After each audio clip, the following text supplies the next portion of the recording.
ചെയ്യുന്നുണ്ട്. പിന്നെ എല്ലാവർക്കും വലിയ ഇഷ്ടം. എന്തായാലും തമാശകൾക്കിടയിൽ ഗൗരവമായൊരു ചോദ്യം കൂടി ചോദിച്ചോട്ടെ.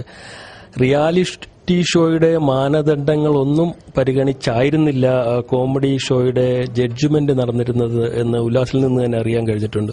അതിനെക്കുറിച്ച് സാധാരണ എല്ലാ മലയാളികളും, അതായത് കോമഡി ഷോ ഇഷ്ടപ്പെട്ട നല്ലൊരു ശതമാനം വരുന്ന മലയാളികളും ഒരു വിധിയെ സന്തോഷത്തോടെ അല്ല സ്വീകരിച്ചത്. എന്താണ് അവിടെ യഥാർത്ഥത്തിൽ സംഭവിച്ചത്? ഇപ്പൊ പറഞ്ഞതുപോലെ കോമഡി റിയാലിറ്റി ഷോയുടെ ഒരു കോമഡി സ്റ്റാറിന്റെ ഒരു മാനദണ്ഡങ്ങളും പാലിക്കാതെ തന്നെയാണ് അവര് ഫൈനലിൽ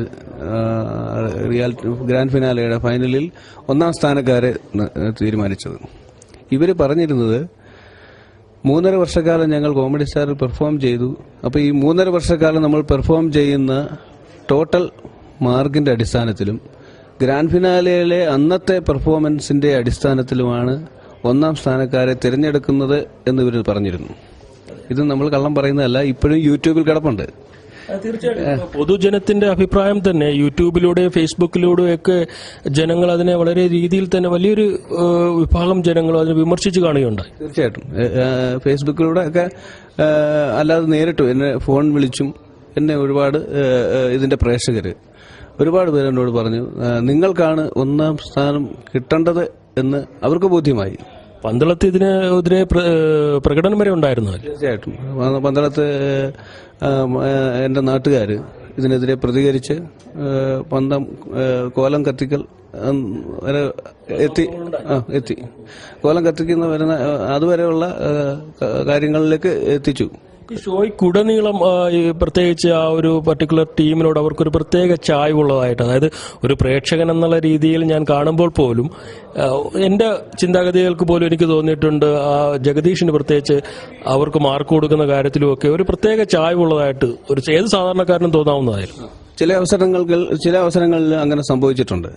തീർച്ചയായിട്ടും ഞങ്ങൾക്ക് ഒരുപാട് എപ്പിസോഡുകളിൽ അല്ലെങ്കിൽ ഒരുപാട് ഷെഡ്യൂളുകളിൽ 1ാം സ്ഥാനം ലഭിക്കേണ്ട ഒരുപാട്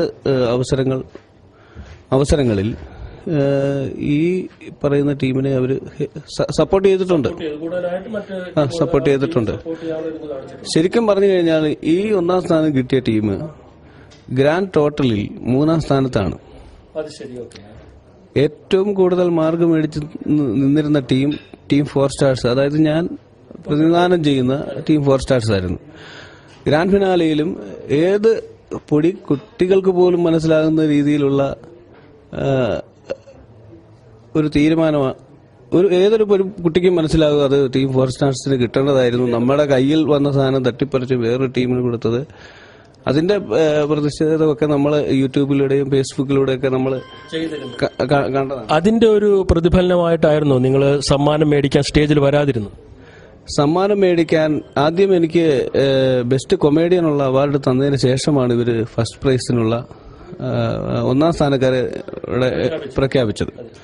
അപ്പം 100% ഞാൻ നമ്മുടെ ടീമിനാണ് പ്രതീക്ഷിച്ചിരുന്നത്.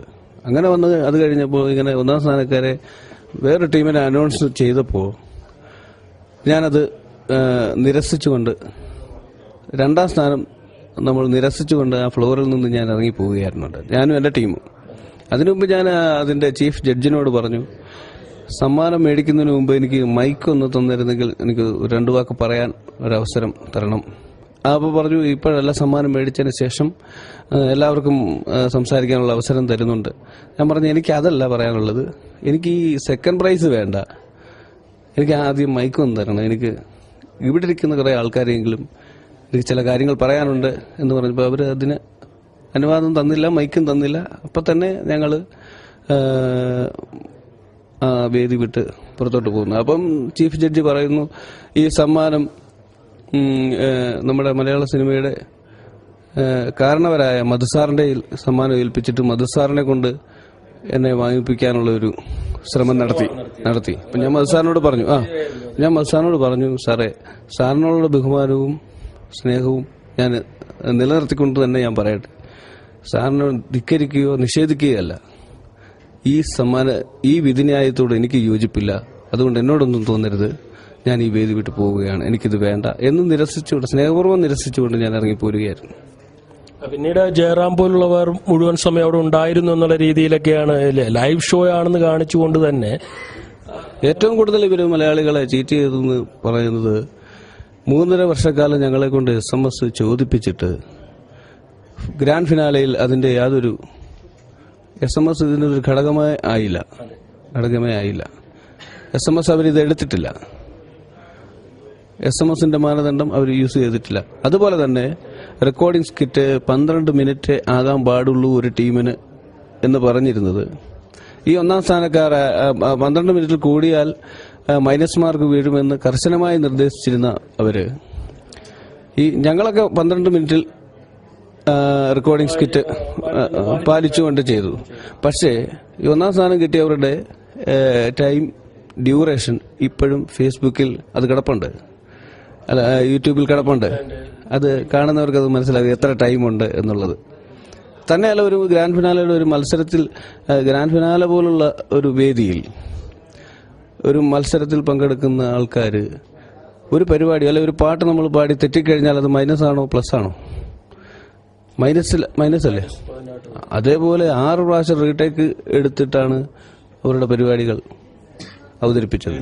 വീണ്ടും അവതരിപ്പിച്ച് റീടേക്ക് ചെയ്ത് അപ്പൊ തന്നെ അവർ ബോധപൂർവം ഈ ടീമിന് കൊടുക്കാനായിട്ട് തീരുമാനിച്ചിരുന്നു. അതുപോലെ തന്നെ ജഡ്ജ്മെന്റിൽ മാർക്കിന്റെ അടിസ്ഥാനത്തിലാണെങ്കിൽ തന്നെ 4 ജഡ്ജസിന് 25 മാർക്ക് വെച്ച് കൊടുത്തു കഴിഞ്ഞാൽ 100 മാർക്കായി. 100 മാർക്കിലാണ്. അപ്പം 3 ജഡ്ജസിന് 20 മാർക്കും ചീഫ് ജഡ്ജിന് 40 മാർക്കും അങ്ങനെ വന്നപ്പോൾ തന്നെ നമുക്ക് ഇതിനകത്തിലെ പിന്നീട് അതിന്റെ ഉള്ളുകളി മനസ്സിലായി.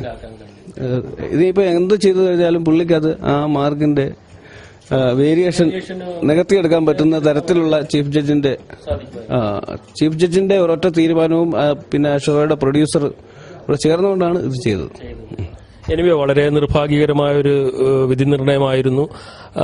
അതൊക്കെ പോട്ടെ, നമുക്ക് വീണ്ടും വളരെ സന്തോഷകരമായൊരു കാര്യത്തിലേക്ക് കടന്നു. ഇനിയിപ്പം നമ്മൾ അതൊക്കെ നമ്മൾ വിട്ടേക്കാണ്. ഇനിയിപ്പം ചീഫ് ജഡ്ജോ അല്ലെങ്കിൽ ഒരു ഷോയുടെ പ്രൊഡ്യൂസറോ നമുക്ക് ഒരു വാതിൽ അടച്ചാൽ ദൈവം 9 വാതിൽ തുറക്കുമെന്നുള്ള വിശ്വാസം ഉള്ളതുകൊണ്ട് നമുക്കിപ്പോൾ അതിനെ അങ്ങനെ ആ ഒരു അവസരത്തിലേക്ക് നമുക്ക് കടന്നു വരാം. ഇപ്പോൾ സിനിമയിൽ അവസരങ്ങൾ വന്നിട്ടുണ്ടല്ലോ. ഏതൊക്കെയാണ് ഇതുവരെ അഭിനയിച്ച സിനിമകൾ? പുതിയ സിനിമ ഉണ്ടോ? എങ്ങനെയാണ് അതിനെ? ഞാൻ 4 സിനിമയിൽ അഭിനയിച്ചു. ഒന്ന് പിഗ്മാൻ എന്ന് പറയുന്ന ജയസൂര്യയുടെ പടം, വിരേ റെബേക്ക സാറാണ് അതിന്റെ ഡയറക്ടർ. രണ്ടാമത് കുക്കിലിയാർ എന്ന് പറയുന്ന നേമ പുഷ്പരാജ് സാറിന്റെ ഒരു പടം ചെയ്തുകൊണ്ടിരിക്കുന്നു. ഇപ്പം ഏപ്രിലിലേക്ക് അത് റിലീസാകും.